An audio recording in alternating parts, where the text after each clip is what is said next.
The Yamaha FJ-09, also known as Tracer in some other markets, is known to be a popular fun bike. In this video, I'll find out how this works in the city. The bike obviously was designed for adventure touring in mind, with the luggage capability here that attaches to this side rail here. But let's face it, in a year you take it for adventure touring for maybe 20 days in a year, and the remaining 340 days or so you're commuting with it. So since most of us can afford only one bike, can this bike do both functions?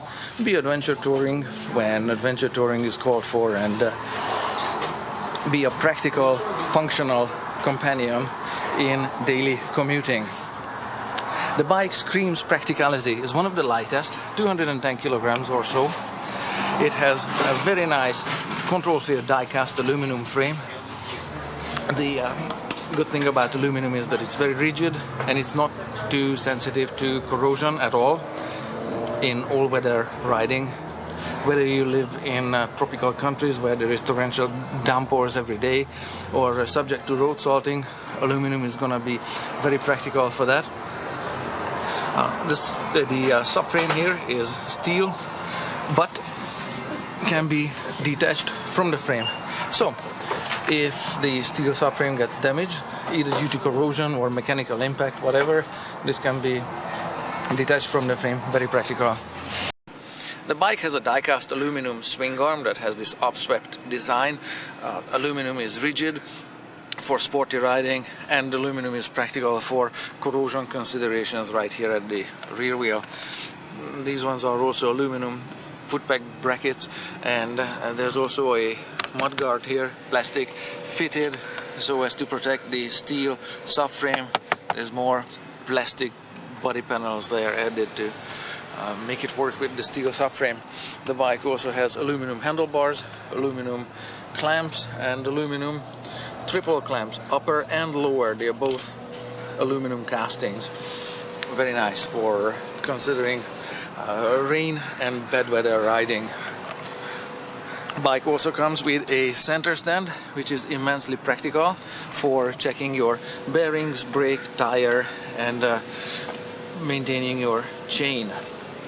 Both rear and the front, you just have to push down the bike so that the front lifts off. Very straightforward. Also, the tire selection and the mounted wheel size is clearly road biased on the FJ-09.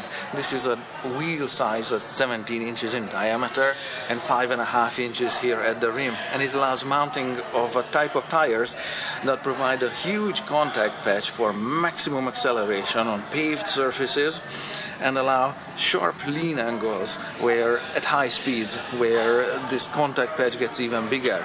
So none of this geometry is a dirt riding feature. This is clearly a road going bias in the whole design. The motorcycle can be fitted out with an aftermarket luggage rack, on which in this case these hard boxes are mounted. They have a capacity of 37 liters each and a weight limit of 10 kilograms, but the rack is quite sturdy. It's also braced across from one side to the other, so this is not a loose corner here. It's made really sturdy. It's fabricated out of mild steel, so it can be welded, and then it's painted. So it is going to corrode or rust. It's nowhere near as sturdy or long-lasting as the aluminum, but can be welded, ground, whatever, fabricated fairly easily. And these boxes are, I'm sure they also have top cases as well, and these boxes add a lot to the motorcycle's functionality and practicality. One more thing that speaks functionality is this Yamaha's assist/slipper clutch combo. This is a cable clutch. You can see some free play on it. And what's brilliant about it is that I've just measured the amount of force required to operate this clutch is the lightest I've seen anywhere, as a result of the leverage working out on the internal components of the clutch. This needs here at the middle finger, with this hand positioning, 5.5 kilograms force to pull it. That's the lightest I've ever seen, and just for reference, my Ninja needs 7.1 kilograms force to pull it, so it's a lot less. So that's the assist clutch. The slipper clutch function is internal. I can't show you that as is, but it helps with sudden downshifting. It protects the engine, and it's also a safety feature. It prevents the rear wheel skidding and skipping when you downshift suddenly. So that's an internal mechanism there. The engine here seems a little bit wide from clutch cover to alternator flywheel cover there, and how this works out in a test ride, I don't know. Doesn't seem to be in the way when you want to put your feet down. Yeah, it's a little bit, it's okay. It's not too bad. The bike otherwise is, as I see other reviews on YouTube, is known to be very, maybe not snatchy for throttle response, but I see people pulling wheelies on this one. So is this a dangerous monster that's gonna be lifting its front end and is bound to be out of control? I'm gonna take it for a test ride, unless it's cancelled. Although it looks sunny outside, but the thunderstorms are forecast, so that may be cancelled.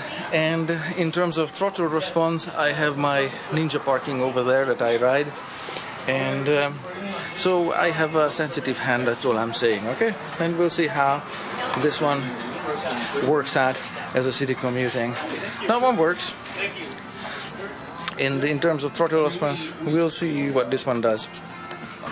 The exhaust is tucked away just in case the bike tips over. It is less likely to be damaged.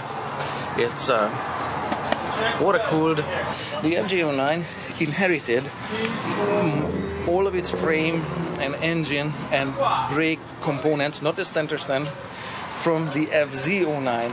There's an FZ-09 in that general direction. Now the seat on this, there are some differences. Seat height and tank size. Tank got bigger, 18 liters, and the seat is also higher. It not only adjusts in height, but it's also a different shape. It's a little bit curved or cupped, a little bit, and it's wide here in comparison to the FZ-09. It's daddy. It got wider and it's well padded. If I walk over to the FZ-09, this one here, FZ-09, then the difference is immediately obvious that this is very narrow. So but the point of having a narrow seat is that you can put your foot down in city traffic very easily because it's narrow here and you can extend your legs down.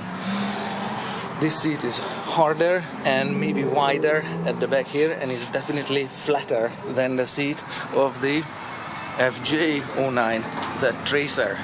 So how this seat works, I'm gonna see, and I'm gonna pay attention to it, as well as the usual stuff, pushing the bike, turning at low speeds, that kind of stuff.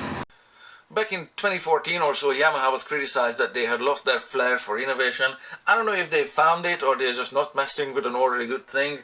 FJ-09 has a striking resemblance to this bike here, XSR 900, and to this bike here, which is FZ-09. So FZ-09, XSR 900, FJ-09, they're not only similar, if you look at it carefully, they have identical wheel, identical swing arm, identical exhaust, engine, frame, suspension, front wheel, brake, everything is the same. Look at it. As I'm toggling through, yeah, maybe this one has a little, paint or accent on some of the engine components is different. This one, everything is matte black. Here you get some of the accents back, different color on the exhaust, but it's identical components. This motorcycle was first the FZ-09, introduced in 2015. This is also 2015, and this is 2016. What is different, of course, this one has a tall windshield, headlight is different, a gas tank that's 18 liters instead of 14 liter gas tank, 14 liter gas tank, and of course the seats are different. Okay, if you look at the subframe, and the subframe, this tubular steel subframe attachment points and shape, it's exactly the same for all of these three motorcycles. So that also means that parts are going to be interchangeable to a great deal. Not that the parts would be priced differently for suspension, engine, frame, probably much of the wiring as well, fueling, because all of these three bikes have the same engine, so the same fueling, the same air filter probably, and everything else is much of the same. The suspensions have the same specs with exactly the same travel, and differences, the listed differences are minutia. One of them says it has 12-way adjustable, the other one says 11-way adjustable, so I'm not sure if it's a typo or it's a real difference between front suspension between some of these models. So new for 2017 on the FJ-09 is that it's got traction control that has two modes. So now all of these bikes, they updated this one as well as this one, so they all have slipper/assist clutch, adjustable traction control that has two modes, and then you can switch it off as well, whereas this one just has traction control. The FJ-09 has the same three riding modes or driving modes, or Yamaha D modes, as the other two motorcycles. The front suspension and the rear is compression and rebound adjustable. So I just wanted to show you the identical or similar features among these motorcycles. Point out that this one, because of its bigger gas tank, is 205 kilos or something like that, whereas these ones are 195. So that's due to the bigger gas tank basically. What the difference is with the ergos, with the seat and handlebar, that's a little reworked. How that works out and translates it into commuting, I don't know. We'll put that to the test, so let's get back to riding. For 2017 is a revised upside down fork. Internal revision was done on it. It's still two-way adjustable, and from what I hear is nothing too fancy. Adjusting is done up here and here for preload and rebound, and the same applies to the fork. Sorry, that was the fork. Same applies to the shock, that it's preload adjustable here with this big ring. You have to grab it and snap it into different settings there, and it's also rebound adjustable right there in the middle of the picture. You can see that screw there, so that's rebound adjustment. So we'll see how functional this bike is in a city ride. Well, that demo day was cancelled, but this one isn't. So the FJ-09, ABS at the front, ABS at the back, traction control and riding modes. What makes the bike suitable for city riding? The 3-cylinder engine, yes, very important. Yamaha's valve adjustment period is every 42,000 kilometers, so that's really generous, and that's low maintenance. That's what I like in motorcycles and wives or whatever, low maintenance. So with that said, let's take it for a spin and see how it works. Bike is nice and narrow. I can flat foot with both of my feet, although I'm 6 foot tall, so that's 181 centimeters tall. The clutch is a little wide here, but it's okay. The bike is very lightweight. At idle, it does seem to vibrate at the seat, but that's barely noticeable. And as soon as you start rolling, the vibration in the handlebar, seat, frame, foot peg is minimal at any RPM. This is really nice and non-distracting from riding. It's really pleasant, vibration free, almost. Yeah, almost. Yeah, it's barely noticeable.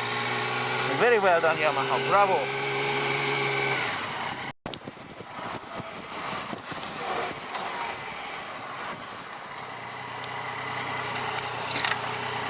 This gear shifter is like a dream. It's super smooth and really easy to shift gears, and the gears in the transmission are well thought out. The bike pulls in any gear. It's really nice. Very easy around town. I especially like the throttle control. It's It's towards the delicate. It's not crude. It's not a grandpa throttle response. It's responsive. I think that, yeah, that's the right word. It's responsive. And the responsive throttle in town is a really good thing. Should you wish to change lanes suddenly and accelerate on a yellow light such as that, it's not a problem. We'll stop for the next one though.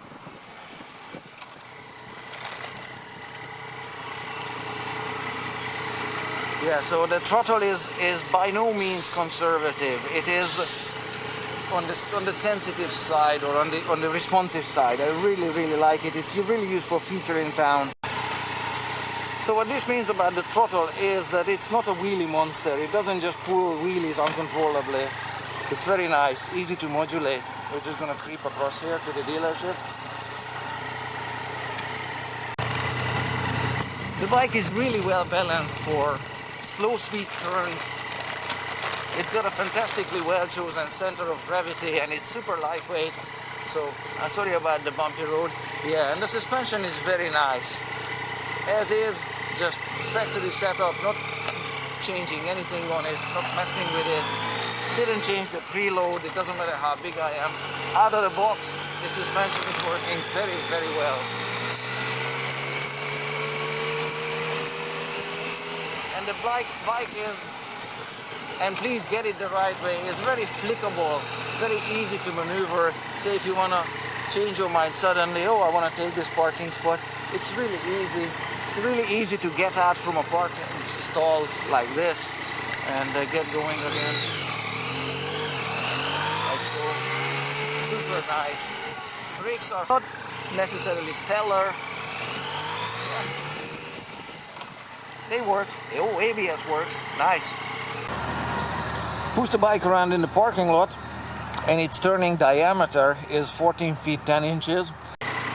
Alright, let's try a U-turn here. Just for no particular reason, like Forrest Gump would say. Yeah, that's doable. There.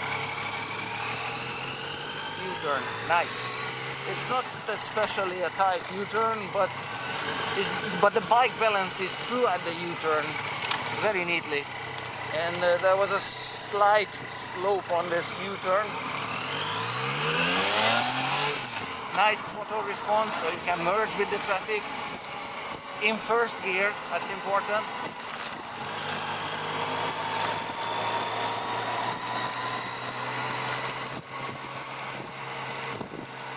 So let me show you here what you can do in first gear. We're gonna accelerate all the way to red line. I'm gonna come back to this dealership here.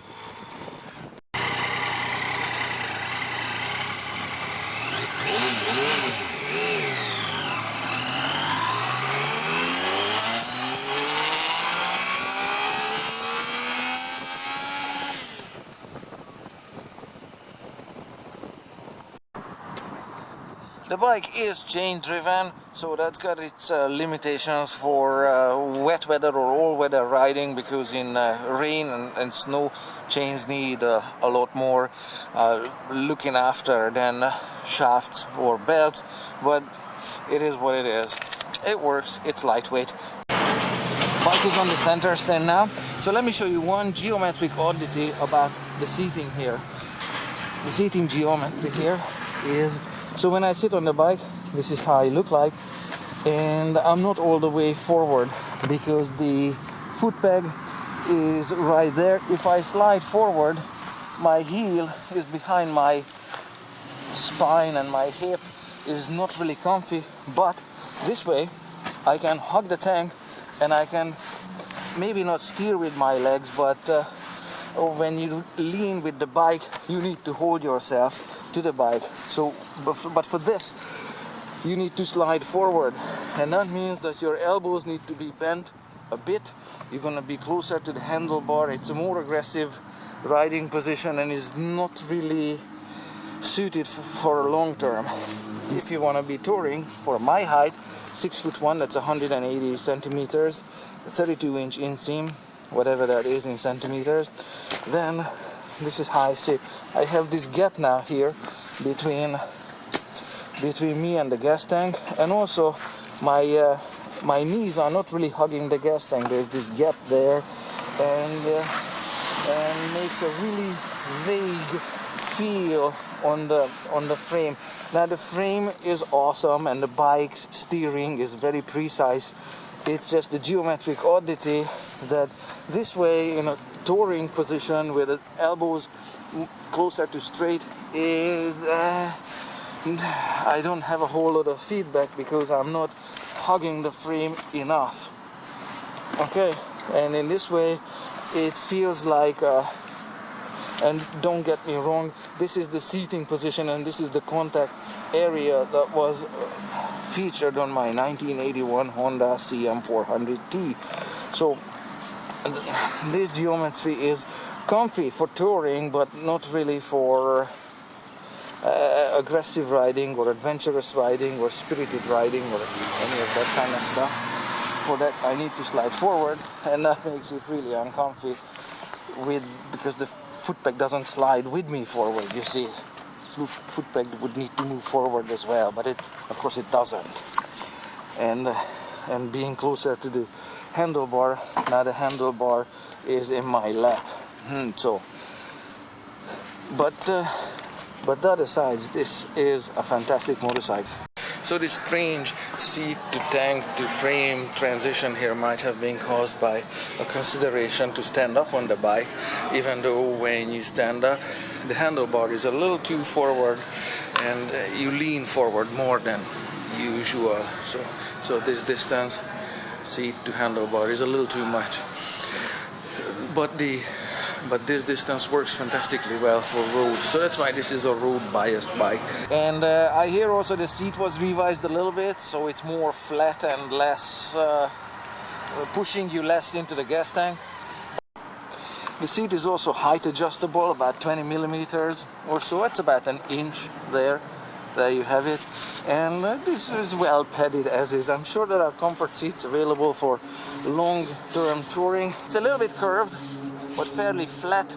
Deepest here, or lowest point is on it here, and it's wide enough here for touring. So it has a touring bias, of course, to it, the whole thing. But having been descended from the FJ-09, also known as MT-09, it's got the same great frame and great steering and great handling to it. Just made a little taller and a bigger tank is slapped on. It works. Yeah, this tank could be a little bit different or closer, further back or something, while maintaining the same seating and the same footpeg and the same handlebar position. Could be done. It could have been done a little better from Yamaha.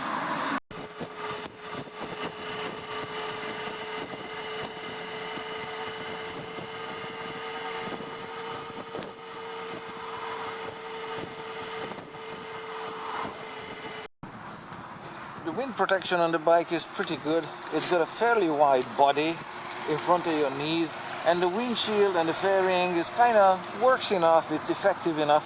Not so much around your hand where it just gets a lot of extra draft. I was wearing gloves, but I could still feel it, that it's more drafted and protected.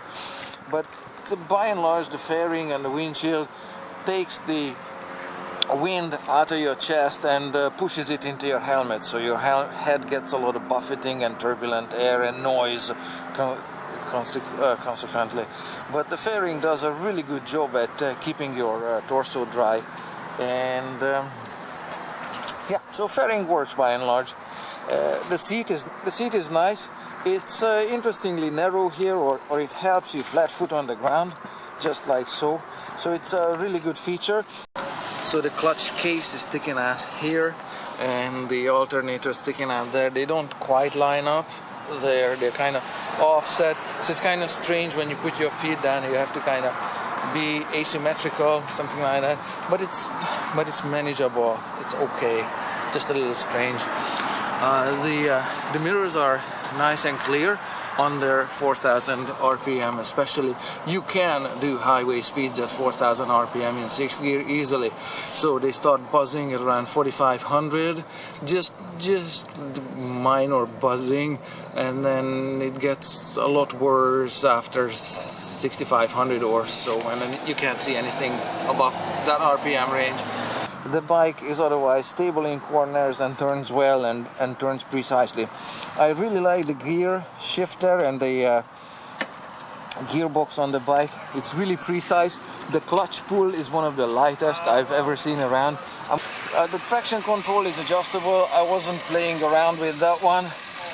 It just so I don't have any feedback on that one. The driving modes, I was experimenting a little bit. Mode A is sporty and snatchy, and I was warned that it's gonna pull wheelies. You know, it doesn't. Just like it's just like a chainsaw. You can operate it like a normal human being, or you can do a Texas Chainsaw Massacre. So likewise, same thing. A mode is not gonna take off on you like an aircraft. Okay, so it works very nice. It's very responsive. The standard mode is the other one. That's also nice. B mode is noticeably grandfatherly and leisurely. So acceleration is not forthcoming in B mode. That's meant for cruising.